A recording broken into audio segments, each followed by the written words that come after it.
Buenos días, ¿cómo están? Me da mucho gusto saludarles en esta mañana. Hoy no estamos en vivo, pero estamos aquí transmitiendo para que ustedes lo puedan ver en unas cuantas horas. Quiero dar gracias a Dios por la vida de mi esposo. Hoy es su cumpleaños y me siento muy feliz y muy agradecida con Dios. No solamente porque es el padre de mis hijas y porque es mi mejor amigo y es un extraordinario esposo, sino que además eh, le doy gracias a Dios porque lo ha destinado para ser pastor de sus propias ovejas. Y eso me llena de alegría. Quizá para nosotros ya sea muy común tener un pastor y tener una congregación, pero en verdad que no lo es. No lo es porque en muchos lugares no hay pastor y el cielo clama, dice que ha buscado y ha llamado quien pastorea sus ovejas. Sin embargo, Dios es bueno y ha convocado a hombres fieles que le sirvan y que entreguen su vida por el ministerio. Así que le doy gracias a Dios y en esta mañana quiero que oremos juntas y que oremos para dar gracias a Dios por la vida de todos aquellos que Dios nos ha dado, a todas esas personas con las que nos ha rodeado de su amor, que han sido los brazos de Él, que han sido sus labios. El Señor usa hombres y mujeres para poder bendecir a la nación. Así que yo quiero, como siempre, agradecer y quisiera orar con ustedes. Me gustaría leer un salmo que dice así: ¿A dónde me iré de tu espíritu y a dónde huiré de tu presencia? Si subiera a los cielos, allí estás tú. Y si en el Seol hiciera mi estrado, he aquí, allí tú estás. Si tomara en las alas del alba y habitar en el extremo del mar, aún allí me guiará tu mano, me asirá tu diestra. Si dijere ciertamente las tinieblas me cubrirán, aún la noche resplandecerá alrededor de mí. Aún las tinieblas no encubren de ti y la noche resplandece como el día, lo mismo te son las tinieblas que la luz. Porque tú formaste mis entrañas, tú me hiciste en el vientre de mi madre. Te alabaré porque formidables, maravillosas son tus obras. Estoy maravillado y mi alma lo sabe bien. No fue encubierto de ti mi cuerpo, bien que en oculto fui formado y entretejido en lo más profundo de la tierra. Mi embrión vieron tus ojos, y en tu libro estaban escritas todas aquellas cosas que fueron luego formadas, sin faltar una de ellas. Cuán preciosos me son, oh Dios, tus pensamientos. Cuán grande es la suma de ellos. Si los enumero, se multiplican más que la arena. Despierto y aún estoy contigo. Creo, hermanas, creo que esta mañana es un buen momento para agradecer cuánto nos ha amado Dios aún antes de que nosotros tuviéramos conciencia de ese amor y de esa necesidad de ser amadas. Quiero orar en esta mañana por la palabra que vamos a expresar, pero también quiero orar por todas aquellas de ustedes que han pasado momentos difíciles, que quizá están experimentando emociones que no conocían, quizá están sintiendo algo que no les es familiar y que sienten extraño en su cuerpo y que sienten que no se va a ir nunca y que experimentan dolor, tristeza, amargura de manera extraña, que quieren, que desean sentirse bien, expresar amor, liberarse de todo resentimiento o deuda comunitaria y sin embargo no pueden. Yo quiero decirte esta mañana que a pesar de que la palabra a lo mejor parezca en un principio que no tiene nada que ver con lo que estás viviendo hoy, te animo con todo mi corazón a tomar esa palabra para ti en este día. Que es Dios mismo el que está hablando a nuestros corazones en este día con un deseo de consolarnos, de fortalecernos y no necesariamente de darnos una explicación, pero sí una salida. Así que esto es para ti, a ti, que hoy no tienes ganas de escuchar la palabra tal vez, que te sientes cansada, que estás triste, preocupada, adolorida, quizás hasta síntomas de enfermedad. Te pido que pongas atención. Padre amado, todopoderoso Dios, nuestro Señor, nuestro Salvador, el cual no nos podemos esconder en ningún lugar. que somos vistos en todos los lugares de este mundo, que podemos ser conocidos por ti en nuestra entrada y nuestra salida, nuestras emociones, nuestros pensamientos. A ti hablamos en esta mañana, Señor, sabedoras de que escuchas, de que nuestra oración llega a los oídos más hermosos, a los oídos más amables, a los oídos que quieren y gustan nuestro bien. Señor, por favor, toma la necesidad de cada una de mis hermanas, de cada uno de mis hermanos en esta mañana, la que sea, tenga nombre o no tenga nombre, tenga razón o no tenga razón, tenga sentido o no tenga sentido, les sea familiar o no. Pon en ellos tu Santo Espíritu poderoso, moviéndose con toda libertad para consolar, para reconvenir, para convencer de pecado, para convencer de verdad, y pueda en nuestras vidas mostrar la libertad a la que fuimos llamados. Muchas gracias, Dios. Gracias porque hoy vas a derramar una palabra especial para todos los corazones. Una palabra que va a quedar perfecta para cada necesidad y para cada corazón que escuche. Gracias por este día, Señor.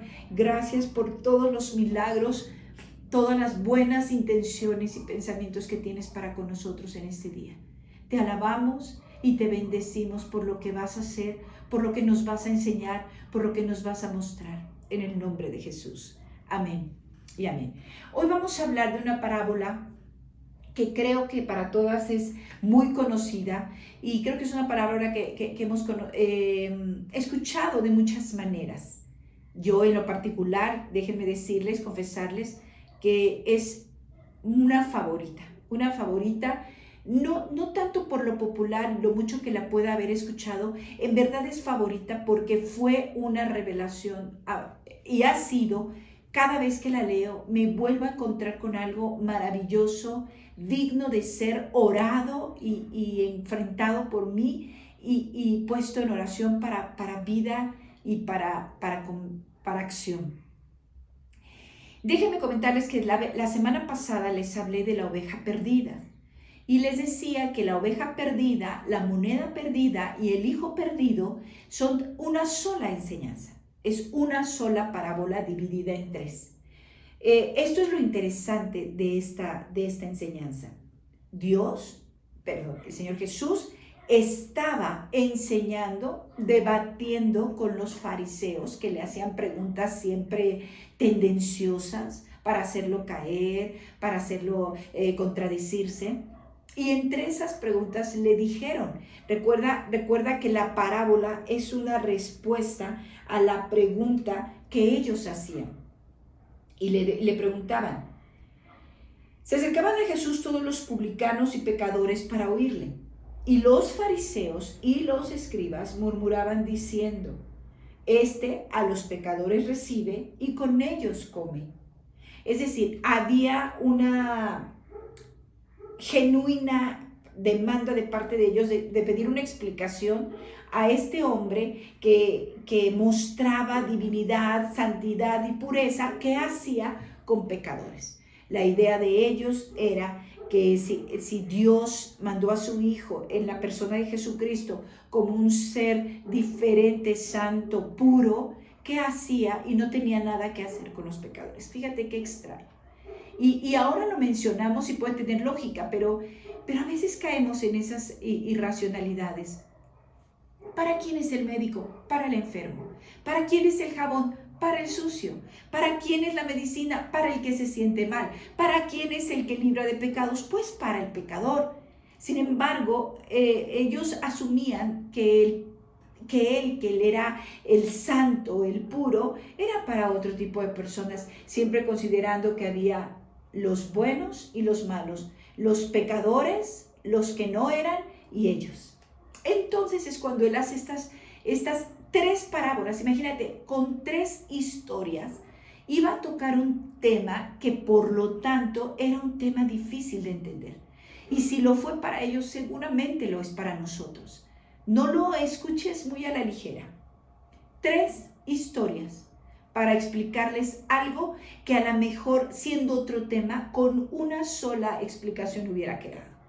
Entonces empezó con la oveja perdida que platicábamos la semana pasada, después habló de la moneda, pero hoy voy a hablar del hijo pródigo. Creemos muchos que es la parábola de excelencia, la parábola más extraordinaria en cuanto a revelación de nuestra condición, que siempre te va a confrontar con esa parte de nosotros que siempre considera que habemos de primera calidad y de segunda calidad. Por lo tanto, quiero que escuches esto con la idea de identificarte, con la idea de que lo que no puedes ver a simple vista te sea revelado a través de la palabra de Dios.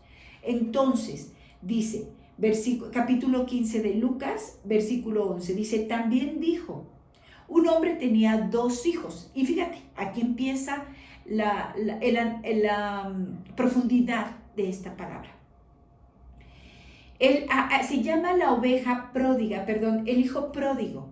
Sin embargo, para mí esta parábola debería de llamarse los hijos pródigos. Los hijos. Y te voy a ir explicando por qué tengo esta opinión sobre esta parábola. Dice que tenía 2 hijos. Y te voy a decir algo, aunque habla del primero, en el segundo hijo está contestando a la pregunta de estos fariseos. Fíjate qué interesante. Y el menor de ellos dijo a su padre, Padre, dame la parte de los bienes que me corresponde, y les repartió los bienes. Cuando dice aquí el hijo menor, quiero que pongas atención, no es casualidad que se haya escrito el hijo menor. El Señor seguramente estaba tratando de expresar el de menos experiencia, el de menos entendimiento, el que no tiene discernimiento, el que no tuvo las oportunidades. Yo quiero que veas la palabra menor algo más profundo que simplemente el más pequeño. Dice en Corintios que nosotros tenemos que ser cuidadosos con aquellos que no tienen una revelación total, aquellos los más pequeños. Siempre el Señor está hablando de aquellos que no tienen tanto o todo lo que algunos podamos tener y que considera los débiles, les llama el débil en la fe. Y esto es bien importante porque más allá de ver diferencias entre pecador o limpio, la diferencia verdadera es entre aquel que puede responder algo y el débil. Y Él llama, el Señor dice que cuidemos a los débiles en la fe, que cuidemos a los más pequeñitos. Y se refiere a todas estas debilidades, pequeñeces, llamémosle así, con las que alguien no se puede defender. Entonces, cuando habla de este hijo menor, lo que está hablando es que él tenía menos que el otro. ¿En qué forma? No lo sabemos. Pero obviamente simplemente podemos decir tenía menos discernimiento, tenía menos entendido, y obviamente al tener menos sabiduría, menos madurez, pues tienes más de lo demás. ¿Qué era eso más? Pues tenía más ambición, tenía más deseos, tenía más oportunidades y atención a cosas que no estaban en ese lugar, tenía más sueños, tenía muchas cosas que comprobar del mundo, por eso es que pide su herencia. Y algo interesante, ni siquiera lo narra el escritor, dice, el padre se los da.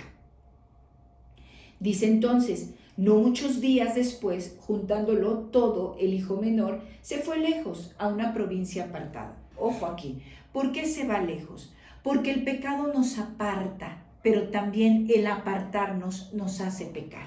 Son dos cosas.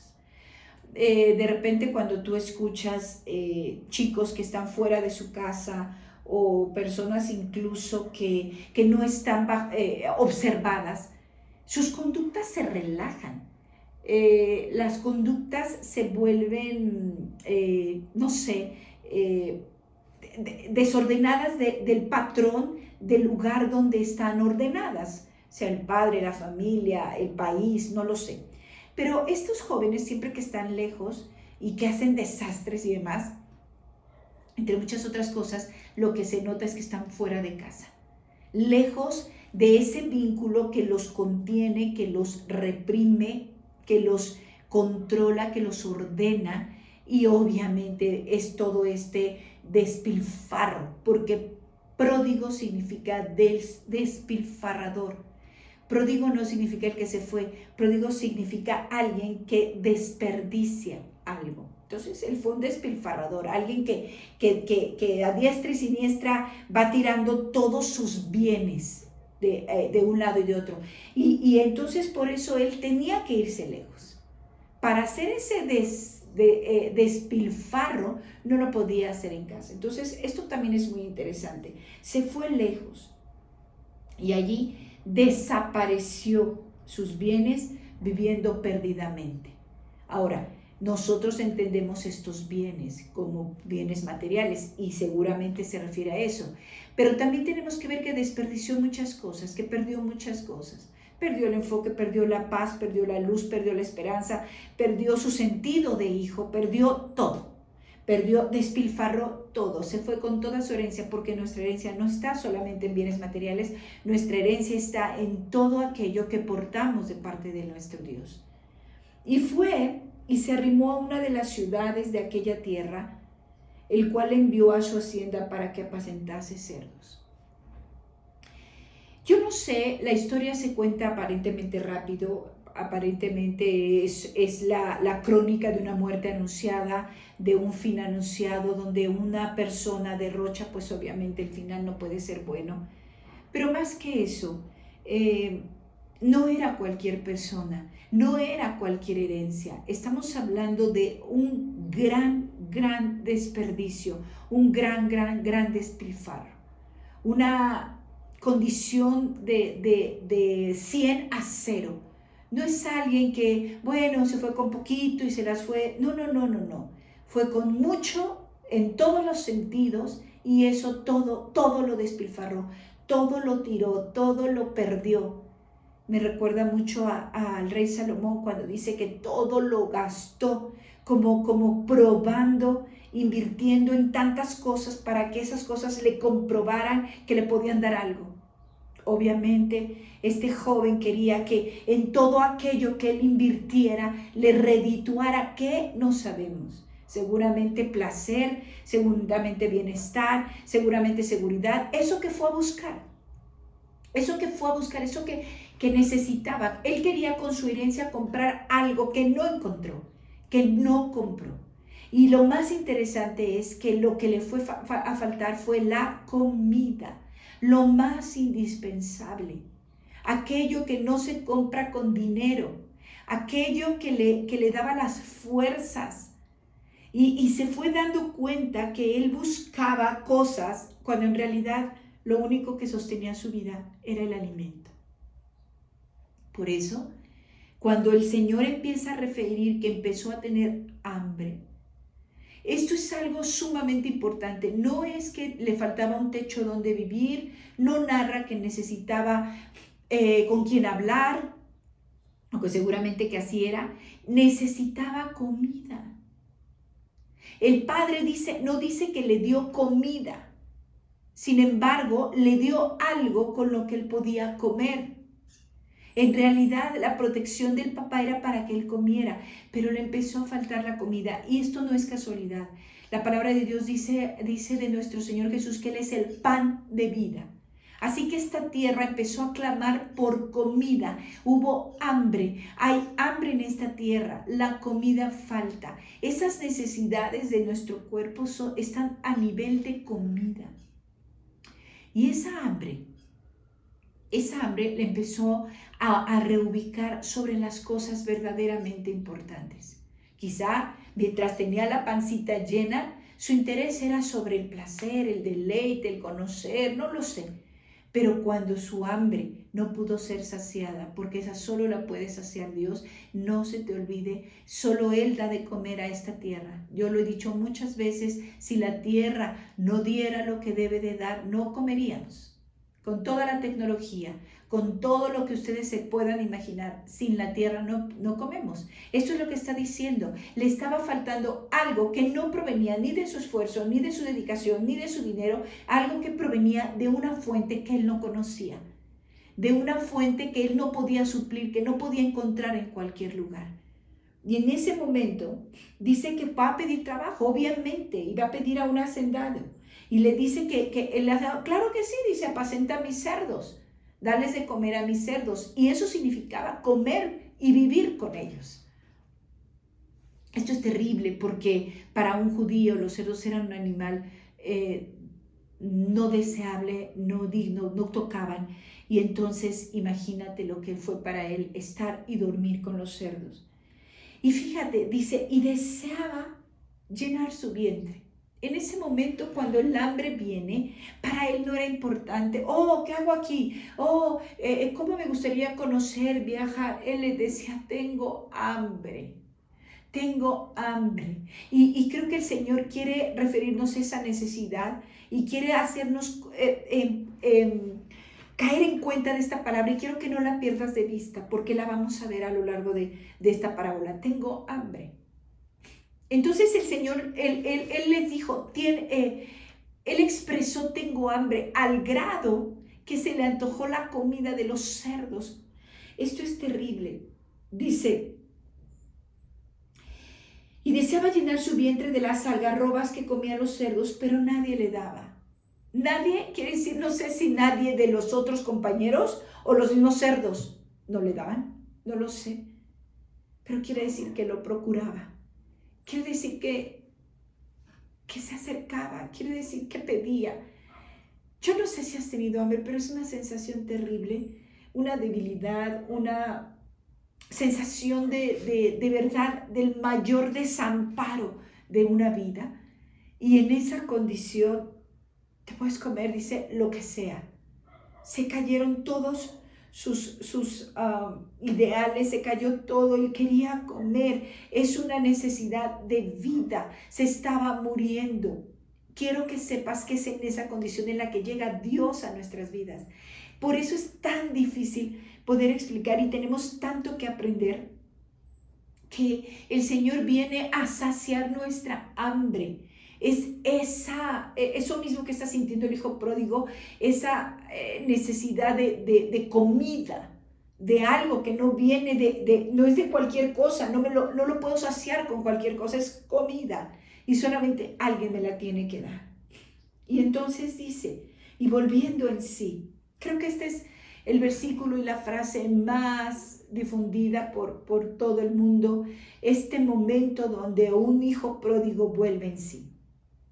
Y vuelve en sí significa despierta, significa pone las ideas claras, significa piensa correctamente, significa encuentra el sentido real de las cosas, ve lo que importa de lo que no importa, observa claramente la condición en la que se encuentra y sobre todo sabe que necesita ayuda. Yo les decía la semana pasada que una de las características de una oveja es saberse oveja y saber que necesita ayuda. En este momento lo que él está diciendo que volvió en sí es que en realidad volvió a entender que necesitaba ayuda. Ojalá y el Señor te esté hablando. Y cuando se necesita ayuda, se busca ayuda y se acciona por ayuda y se procura la ayuda y se clama y se va y se mueve uno hacia la ayuda, que es exactamente lo que sigue. Y esto es precioso. Precioso, porque cuando dice, volvió en sí, y les digo que puso todo claro, entonces dijo, en la casa de mi padre, tengo un padre, hay jornaleros, tiene trabajadores que están en mejor condición que yo como trabajador aquí, en la casa de mi padre hay abundancia de lo que yo necesito, ¿qué hago aquí? En la casa de mi padre, esa misma revelación le recordó que él era hijo de alguien, que él pertenecía a una familia, que él había cortado un cuerpo, que él estaba dejando incompleto una familia, pero que él estaba fuera de una familia. Y dice así, tienen abundancia de pan y yo aquí perezco de hambre. Me levantaré e iré a mi padre. Tomó una decisión. Yo la semana pasada les decía, buscad. Él buscó, él dijo, mi padre, yo le pedí mi libertad, él me dejó, estoy perdido. pero yo sé dónde está mi Padre. Y en la medida que yo sepa dónde está mi casa, no estoy tan perdido. El camino de regreso lo conozco y dice, me levantaré e iré a mi Padre y le diré, Padre, he pecado contra el cielo y contra ti. Ya no soy digno de ser llamado tu hijo. Hazme como a uno de tus jornaleros. Él sabía, iba a pedir el mismo trabajo que tenía aquí. ¿Cuál era la diferencia? Si de todas maneras iba a ir a pedir un trabajo de jornalero, ¿por qué? ¿Por qué ir al Padre? ¿Por qué no ir a su patrón? Porque él sabía que el corazón de su padre era totalmente distinto al de este hacendado. Su padre, además de que era infinitamente más rico, su padre era infinitamente más bueno, más gentil, más poderoso y lo amaba. Y este hacendado, por más que le diera trabajo, no lo amaba. Él también estaba demandando el amor, la condición, la posición de hijo. Aunque fíjate, hubo otro error. Él dijo que ya no soy digno de ser llamado uno de tus hijos. Es la condición les decía que el hijo pródigo desperdició muchas cosas y entre ellas desperdició su posición. La dejó en algún lugar. Dejó en alguno de esos lugares que perdió todo, perdió su sentido de identidad de hijo también. Por eso al regresar con el papá le iba a regresar en una actitud de no soy digno, no sé dónde dejé eso, pero por favor dame de comer. Y levantándose, vino a su padre. Fíjate, no paró, no hizo pausas, no buscó ni a derecha ni a izquierda, no consultó. Tomó una decisión y directamente la cumplió. No le dio vueltas. Y le dijo, y aun cuando estaba lejos, lo vio su padre y fue movido a misericordia. Fíjate, me quiero imaginar a ese padre. Decíamos la semana pasada, ¿cuántas personas han perdido algo? Su vida no vuelve a ser la misma. Todos los días seguramente revisan un periódico, revisan unas noticias, revisan la puerta, revisan la ventana, esperando un milagro. Yo me imagino a ese padre lleno de abundancia, cada vez que comía y oraba por sus alimentos, seguramente decía, Señor, que no le falte nada a mi hijo de comer, que no le falte tu paz, que no le falte tu consuelo, Señor, y seguramente sus oraciones, Señor, que vuelva. Recuerda que esta parábola refiere a Dios.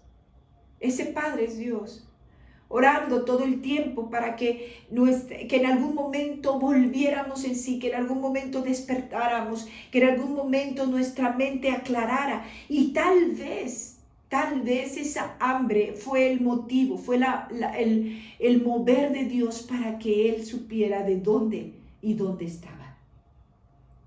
Y entonces le dice, Padre, he pecado.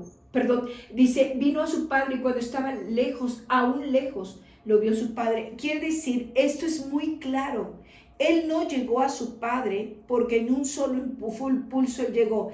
Su padre lo alcanzó, lo interceptó. En aquel entonces estos hombres usaban unas túnicas. Quiero imaginarme cómo el padre se arremangó la túnica para correr a su hijo.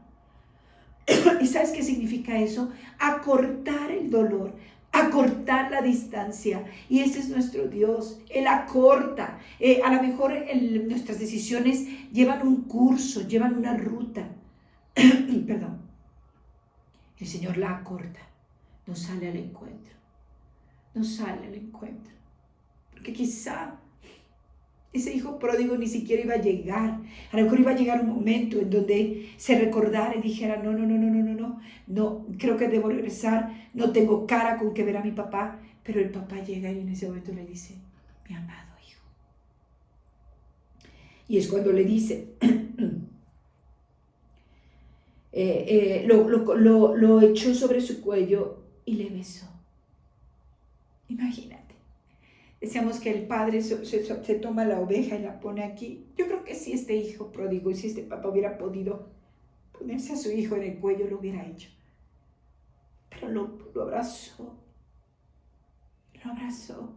Y creo que fue un abrazo de contención. Yo creo que fue un abrazo de dulzura, quería en ese abrazo limpiarlo, consolarlo, quitarle toda la carga. Quería en ese abrazo decirle todo lo que no había podido decirle en tanto tiempo. No narra cuánto tiempo fue. Quizá en ese abrazo quería limpiar su mente de todo mal recuerdo. Quería en ese abrazo cubrirlo, protegerlo. No lo sé, pero sé que lo abrazó y le besó. El hijo le dijo: Padre, he pecado contra el cielo y contra ti, ya no soy digno de ser llamado tu hijo. Esta es la primera gran pérdida de alguien que camina fuera de la voluntad de Dios y que camina lejos y a perderse. Pierde la identidad de hijo, no solamente de hijo de Dios, de cualquier hijo. Hoy en día es común que las familias, los jóvenes vivan lejos. Y me tocó ver en otro país cuando un hijo regresaba a casa y estábamos toda la familia reunida y llegó, estudiaba no sé dónde y regresó. Y saludó a todos y había un frutero y le dijo a su mamá: ¿puedo tomar? Y su mamá le dijo: hijo, es tu casa. Eso no saben cómo me conmovió. En aquel entonces no entendía muchas cosas, mis hijas estaban pequeñas, pero fue algo tan impactante. Era su casa, la casa donde había crecido sus padres, y sin embargo pidió permiso para comer una manzana. Y quiero imaginarme que a lo mejor no quería solo una manzana. Y su mamá le dijo: hijo, es tu casa y ven, come. Y me gusta ver cómo las mamis siempre que llegan los hijos es ofrecerles comida, en un sentido figurado de decir: ¿qué más puedo hacer? Sacia tu hambre, sáciate de todo lo que necesites, sáciate. Y entonces el hijo había perdido esa identidad, ni siquiera llegó tronando los dedos, vino: padre, lo que quieras, tengo hambre. Pero el padre dijo a sus siervos: sacad el mejor vestido y vestidle y poned un anillo en su mano y calzado en sus pies. Es exactamente lo que nos dice el Señor cuando venimos a sus caminos y te dice: vestíos del nuevo hombre y vístete de toda la armadura de Dios. ¿Por qué? Porque la otra ya no corresponde, porque la otra refiere nuestras miserias, un mundo que ya no nos pertenece. Lo primero que hace un papá es: date un baño, hijo, y ponte ropa nueva y limpia. Yo no me quiero imaginar a qué olía ese joven. No me lo quiero imaginar. Estuvo con cerdos, estuvo dándoles de comer, venía de ahí, venía caminando, venía sin dinero, venía hambriento. Y su papá lo abrazó por minutos y lo besó. ¿Quiere decir que el padre podía con ese olor? Claro que podía, pero el que ya no podía con ese olor era él. Este hijo necesitaba recordar por medio de sus vestimentas, por medio de su calzado, por medio de sus ropas, recordar. El padre quería que a través de sus ropas, de esos olores, él recordara quién era. Por eso es para nosotros importante cuando el Señor nos dice y ponerse nuevos vestidos y les quitaré el vestido viejo y les pondré el nuevo, porque el viejo te recuerda a cerdos, pero el nuevo te recuerda a tus padres, te recuerda a tu vida natural, la vida tuya. Por eso la vida del reino de los cielos a la que nosotros hemos regresado, quiero enfatizar, es un regreso. Nosotros somos hijos pródigos, nosotros somos hijos despilfarradores, pero esa es nuestra casa.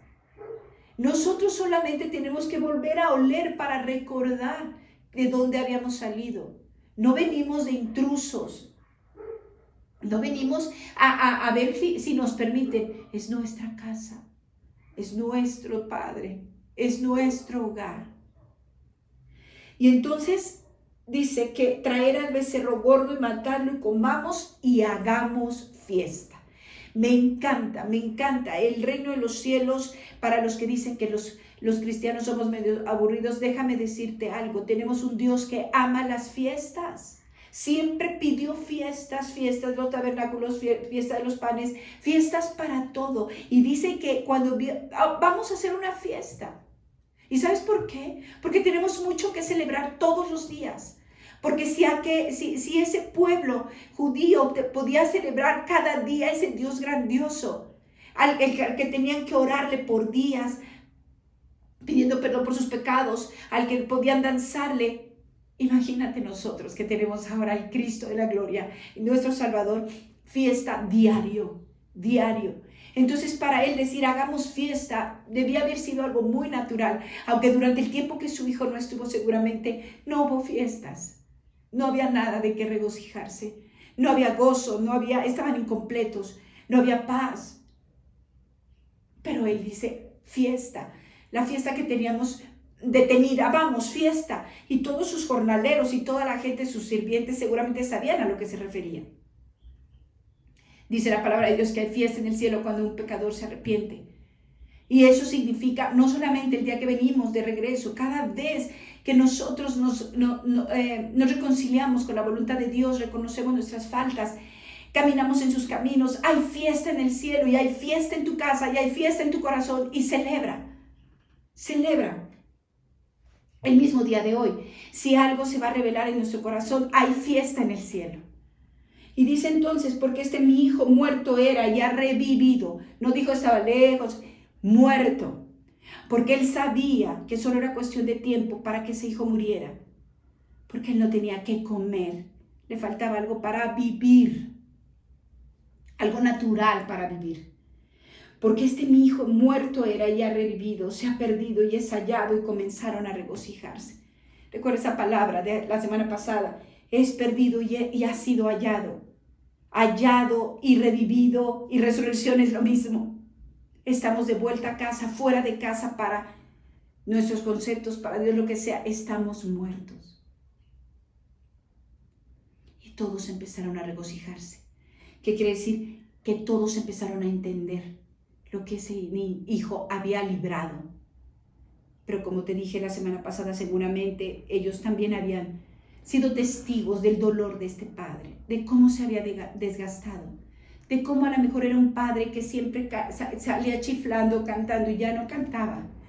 Ya a lo mejor había días en que no cambiaba sus vestidos, a lo mejor había días que pasaba parado esperando, o caminaba por los mismos caminos de su hijo, o entraba a sus habitaciones, no lo sé.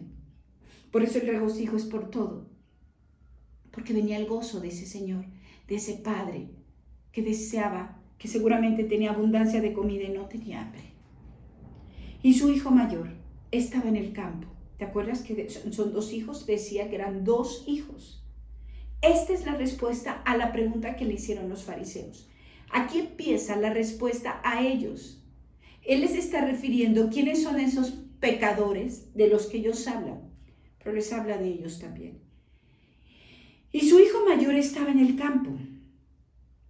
Y cuando vino y llegó cerca de la casa, oyó la música y las danzas. ¿Te puedes imaginar esa esencia? Ese momento viene cansado, viene lleno de las manos le vienen sangrando a lo mejor, viene trabajado, viene así, de repente oye fiesta. Y seguramente hacía mucho tiempo que no se oía fiesta, ni música, ni salterio, ni danza. Y él dijo, ¿qué está pasando? Yo creo que de primer momento debió darle gusto como estos fariseos. Vi fiesta. Debiéramos primero que nada decir, algo bonito está pasando, hay buenas noticias. Y llamando a uno de los criados, quiere decir que no se acercó, le preguntó, ¿qué pasa? ¿Qué está pasando? Era hijo, no tenía por qué preguntarle a un criado, él podría entrar y decir qué está pasando y disfrutar. Y le dijo, ¿tu hermano? Yo me imagino al criado diciendo, ¡tu hermano ha venido! Y tu padre ha hecho matar al becerro gordo por él y haberle recibido bueno y sano. Y yo creo que lo tomó de los hombros y le dijo, ¿qué te parece? Es una buena noticia para ti. Tu hermano, tu padre, bueno y sano, vivo, alegría, gozo. Entonces se enojó. Se enojó. Les está refiriendo a ellos. ¿Estás enojado?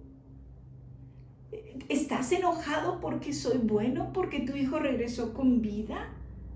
Y entonces le dice,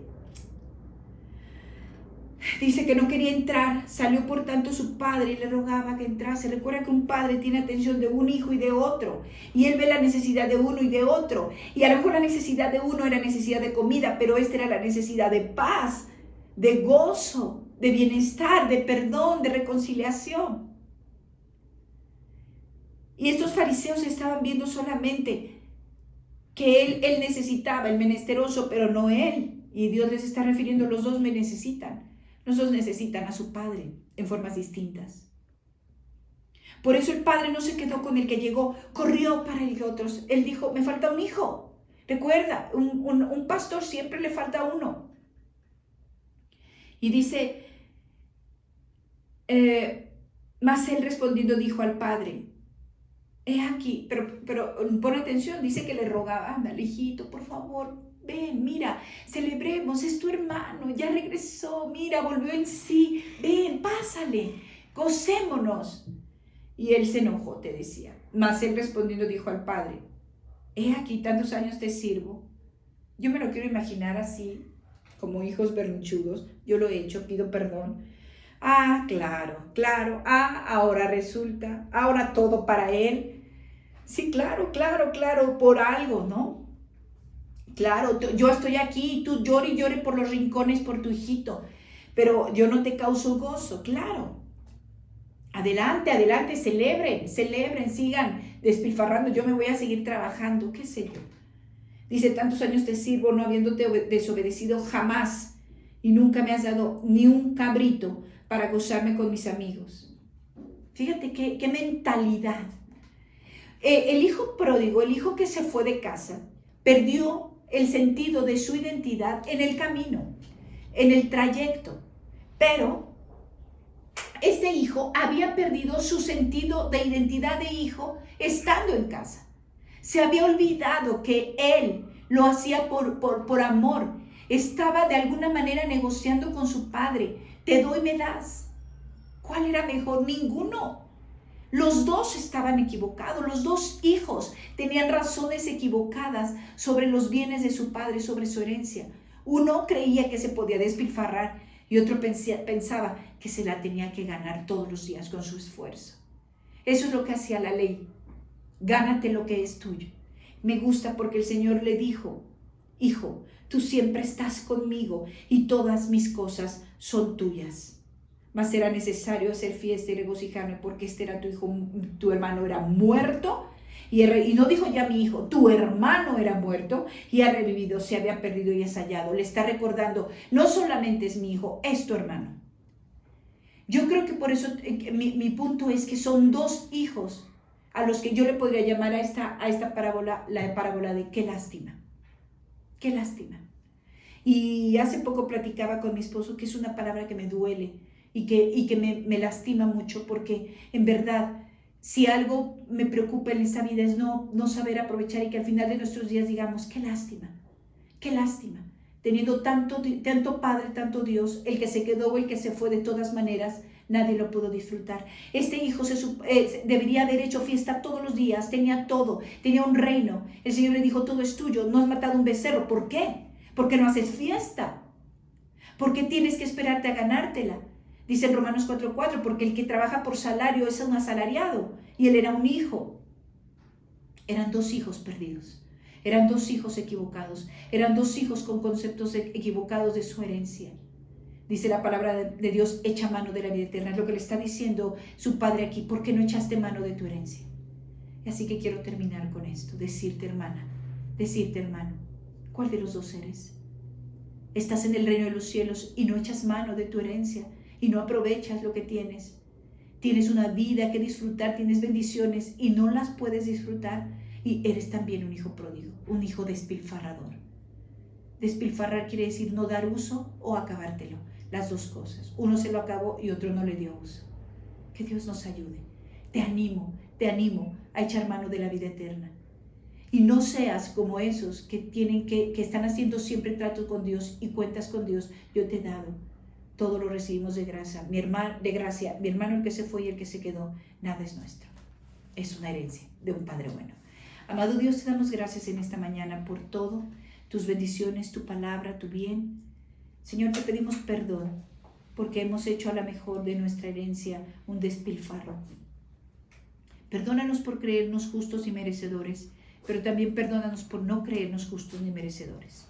Perdónanos, Señor, por el despilfarro, por tirarlo, pero también por no tomarlo. Padre, por favor, habla a tu pueblo en esta mañana, habla a tus escogidas y líbranos de toda pérdida, de todo abandono de tus caminos y de todo mal. En el nombre de Jesús. Amén y amén. Que Dios las bendiga.